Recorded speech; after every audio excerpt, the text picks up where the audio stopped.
by Hamilton Walkers. An inspirational horse movie and the latest entry in the Conjuring horror franchise are on area screens this weekend. And here to review both Dream Horse and The Conjuring, The Devil Made Me Do It, is film critic Pam Powell. Hi, Pam. Hi, how's it going? I'm great. Your other half, I was going to say better half, but that's not true. No, totally not true. And He's not here today? No, I think he just went home screaming and crying last night after seeing The Conjuring, and I don't know where he is. And the other movie we're looking at is, it said inspirational horse movie. Aren't they all? Like every horse movie is supposed to be inspirational, right? They truly are, and this one lives right up to that. All right. It's a beautiful story starring Toni Collette as Jan Vokes, who lives in Wales. She is in a dead-end job as a barmaid. She lives in a dead-end town, and everyone's hopes and dreams are basically at a dead end. Until Jan gets the idea that she is going to create a syndicate of horse racers. And she buys a horse to breed, and wouldn't you know it, that she finds this horse to be one of the winners. The colt that they raised, named Dream Alliance, is going to be one of her winners, or so she thinks.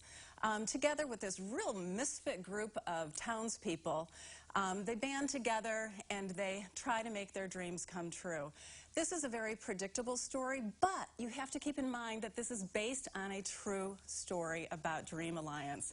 Beautifully shot. We are really a part of the races. We are a part of these people. We connect with all of these crazy people who are sometimes over the top. There you see somebody, if you watched Game of Thrones, you might recognize him. It's a really fun, heartwarming, and exhilarating story that will give you hope as well. Well, I love that it's inspirational and love that it's based on a true story, and I feel like we don't hear enough of that sometimes in the actual world. So, all right, our next one, Pam, before we went on, said she'd had nightmares. I did. All night after watching this thing, which I guess is the sign of a good horror movie. But yeah, good. I grew up with watching or reading the Amityville Horror. You're probably too young for that one. But if you're my age, you know what I'm talking about. This is one of those movies that will haunt you because it's supposedly based on a true story. Yeah. You watch the movie. It's part of the franchise about Lorraine and Ed Warren. They are exorcists extraordinaire. We've had a lot of these stories, but again, supposedly based on facts. We see this young man here. His name is Arnie Johnson, and it takes place back in 1981, and he saves a little boy from being possessed by the devil. Wouldn't you know it, he invites him into his soul instead, and that was not a good idea because he ends up committing murder and being put behind bars. Again, remember, based on a true story. We have to have Ed and Lorraine try and prove his innocence, or at least say that he is guilty by reason of demonic possession.